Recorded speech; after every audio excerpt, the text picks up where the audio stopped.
Imagine for a second that you're a general in a massive war.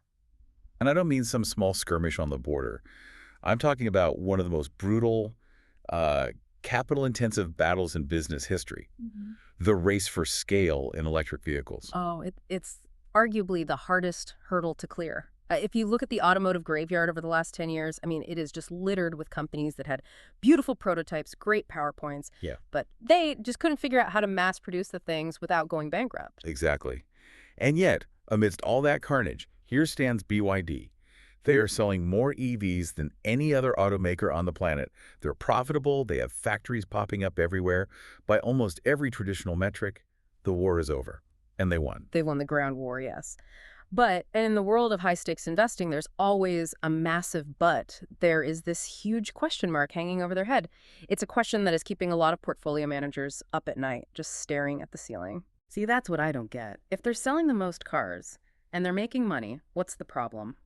The question isn't can they sell cars. We know they can do that. The question is, can they ever actually earn premium margins? Because, in the long run, volume is vanity, profit margin is sanity. The tension here is that BYD has dominance, but they might be trapped in a business model that prevents them from ever seeing the kind of returns that tech investors drool over. Okay, so that is our mission for this deep dive. We are going to strip away the hype about the raw sales numbers and look strictly at the margin structure. We need to figure out why selling millions of cars doesn't automatically mean you get to join the big tech club, and we're going to look at their attempts to break out of that budget box. Yeah, we're going to unpack the structural constraints of their business, their design choices, which is a really key concept here, and the very real identity crisis the company is facing. And just so everyone knows, we are pulling these insights from a fresh analysis of BYD, ticker symbol BYDDY, specifically focusing on their long-term value proposition.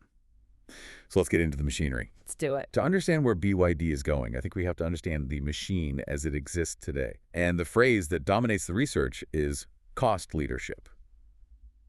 Now, to me, cost leadership just sounds like business school jargon for being cheap. Is that all it is? It is so much more than just being cheap. Cost leadership is a fundamental strategy. It's a deliberate design choice. BYD isn't accidentally selling affordable cars because they failed to make expensive ones. They optimize their entire machine to make EVs affordable at a massive scale. But every car company says they want to cut costs. Ford wants to cut costs. Toyota wants to cut costs. What is BYD doing that's actually different? It comes down to vertical integration. And I don't mean they just assemble the car in-house. I mean extreme, almost paranoid vertical integration. How extreme are we talking? Well, think about a traditional car maker. They buy the seats from one guy, the chips from another, the battery from a third. BYD, they own the lithium mines, they manufacture their own batteries, the famous bleed battery. They manufacture their own semiconductor chips. They make the seats. They make the dashboard components. Wait, they own the mines? In some cases, yes, or they have massive stakes in them. So they aren't paying a markup to a supplier for every single bolt and cushion. They are essentially paying themselves. Precisely. When you control the entire stack, you squeeze out the profit margin that usually goes to the middleman. That allows them to price their cars aggressively, undercutting almost everyone, and still make a profit. It's the Walmart model, but applied to high-tech manufacturing. Okay, the Walmart model. Yeah. Low prices, high volume. Where is this strategy actually winning for them? Because I don't see a ton of BYDs driving around Beverly Hills. No, and you won't for a while. Their stronghold isn't the luxury streets of Monaco. It's the price-sensitive markets. We're talking about China, Southeast Asia, parts of Latin America. These are massive markets, literally billions of people, but they are markets where the price tag is the deciding factor for almost everyone. So they are winning the hearts and minds of the global middle class. They are. But here comes the trade-off. Because in business, there is always a trade-off. If you design your business to win on price, you are accepting certain constraints. What do you mean by constraints? Like they can't raise prices? Exactly. We call these structural constraints because BYD relies so heavily on mass market vehicles and plug-in hybrids to drive that volume, they are operating in a shark tank. Competition in the budget EV segment, especially in China, is incredibly intense. It's a race to the bottom. And I'd imagine customer loyalty in a race-to-the-bottom environment is, what, non-existent? It's fickle at best. In economic terms, we say switching costs are low. Switching costs. Think about it.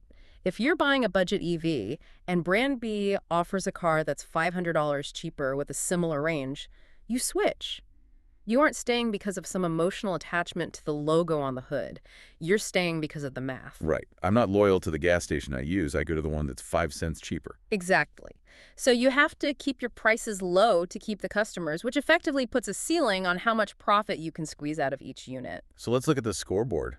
What are their margins actually like?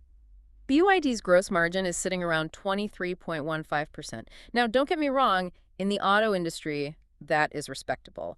General Motors or Ford would kill for that kind of consistency in EVs. They are profitable, but is it luxury profitable? Is it tech company profitable?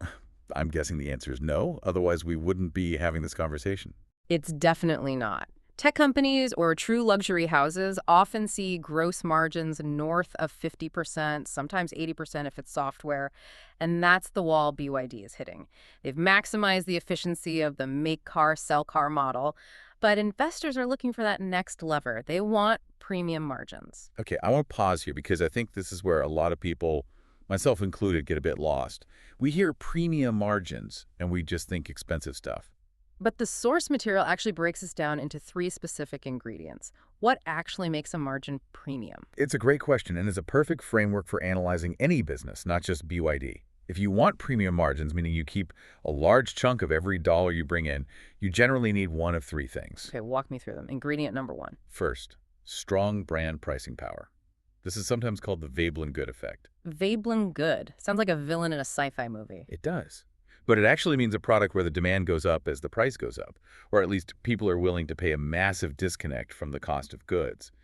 I think Hermes, Ferrari, or Rolex. Right, if I buy a Rolex, I'm not paying for the steel, I'm paying for the crown on the dial. Exactly. I can slap my logo on a product, charge 100% more than it costs to make, and people will line up to buy it because of what the logo says about them. That is pricing power. Okay, got it.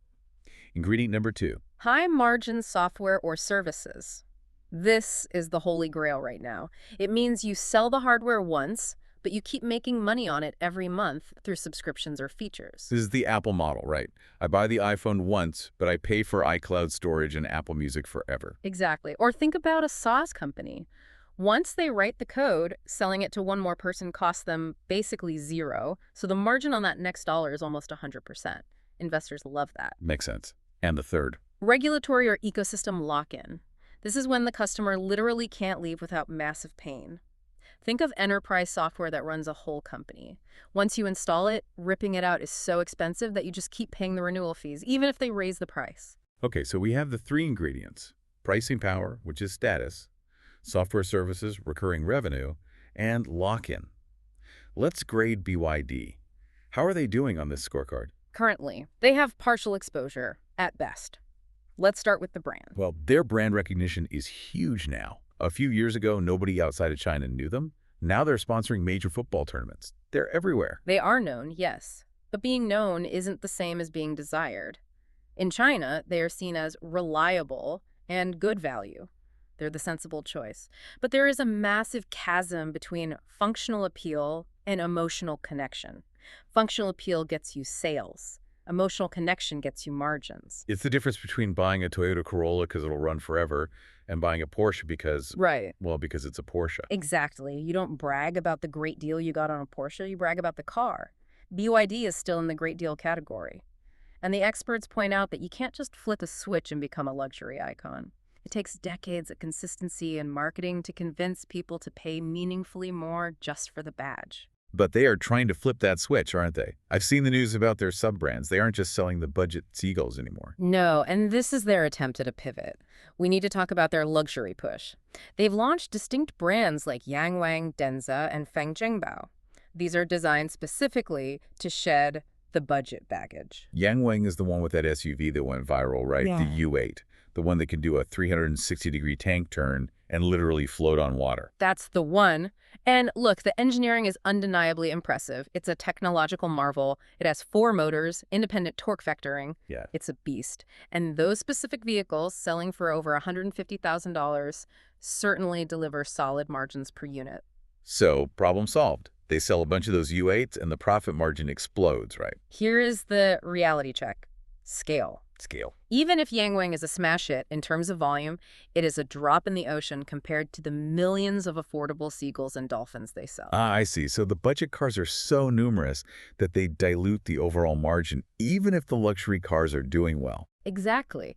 It moves the bottom line incrementally, but it Mhm. doesn't transform the company's entire financial profile overnight. It takes time.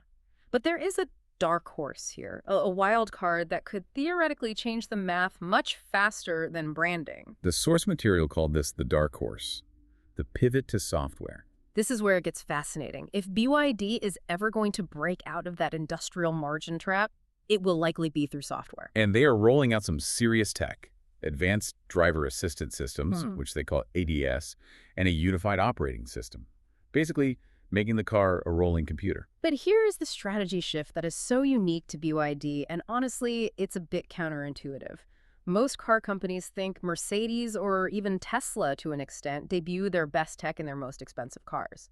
It's a perk for the rich buyers. Right. Trickle-down tech. You buy the S-Class to get the new gadgets, then 5 years later it's in the C-Class. BYD is doing the opposite. They are democratizing this tech. They are pushing these advanced features into their mass market cars right now. Wait, really? So the budget car gets the high-end software. Why would they give away their differentiation? That seems generous. It's not generosity, it's a data play. But it's a double-edged sword. We need to really unpack this because it's brilliant and risky at the same time. Let's look at the good first. Okay, give me the upside. The upside is data volume. AI runs on data. By putting this tech in millions of cars, not just the few thousand luxury ones, they are gathering real-world driving data faster than almost anyone else. If data is the new oil, BYD is drilling in places no one else can reach. It allows them to train their algorithms at a speed that smaller luxury players simply can't match. Okay, that makes sense. Better data means better self-driving eventually. But you called it a double-edged sword. Where's the risk? The risk is what we call the monetization trap, and this is a behavioral economics problem. If you give the customer sophisticated features for free or at a very low cost just to sell the car, you set a precedent. You train the customer to expect it for free, like how we all expect Google Maps to be free, so nobody would ever pay for a navigation app now. Exactly, you nailed it. To get those premium margins we talked about, that Apple model, you eventually need to charge for it. You need subscription streams. You need recurring revenue. But if you've built your market share by being the good value option that includes everything in the sticker price, how do you suddenly turn around and say, okay, that autopilot feature will be $50 a month now? That is a tough conversation to have with a budget-conscious consumer. Hey, remember that thing you used to get? Now pay up. It's incredibly tough, especially in China, where the consumer is very savvy and highly price sensitive. Right now, BYD's revenue from software is described as modest. The optionality is there, meaning they could figure it out, but the proof isn't there yet. So they have the users, they have the data, but they don't have the credit card on file for the monthly subscription. Not in a way that moves the margin needle yet. And remember, unlike Tesla, which started with a luxury customer base that is less price sensitive, BYD is trying to upsell a customer base that chose them specifically for value. That's a heavy lift. It feels like they're stuck between a rock and a hard place. They need the software to get the margins, but their core customer hates paying for software. Precisely. So let's zoom out. We've looked at the cost leadership machine, the struggle for luxury status, and this software paradox.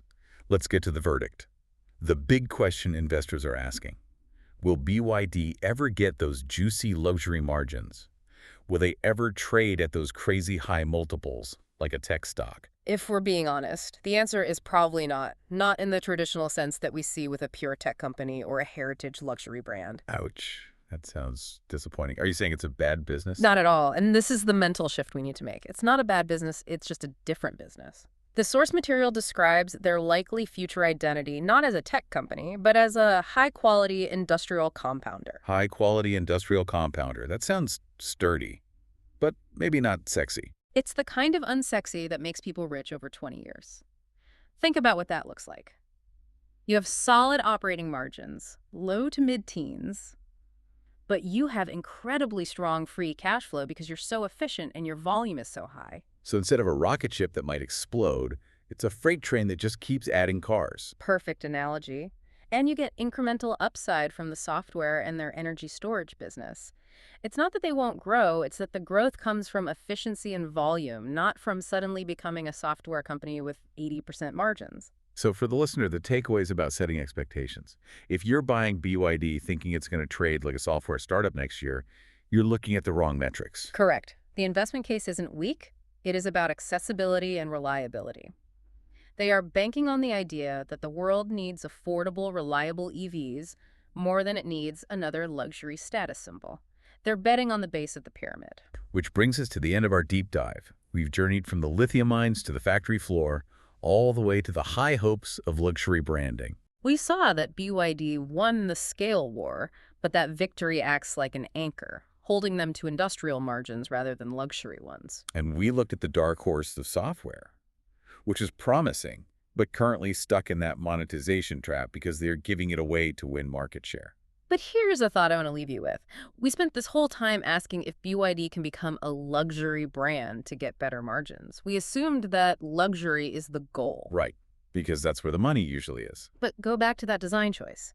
If BYD is deliberately democratizing advanced technology, putting AI and ADAS in mass market cars for free, they're doing something no luxury brand would ever do. They are capturing the mass market's data on a scale that Mercedes or Porsche can only dream of. So the provocative thought is, does it even matter if they never become luxury? Exactly. Maybe the industrial compounder model, fueled by absolute data dominance, is actually the stronger moat in the long run. It might be less exciting for investors looking for quick margin explosions, but owning the baseline transportation layer for the world, that is a powerful place to be. A powerful place indeed. Sometimes being the reliable giant is better than being the flashy niche player. Thanks for unpacking this with us. Always a pleasure. And to you listening, thanks for diving deep. We'll see you on the next one.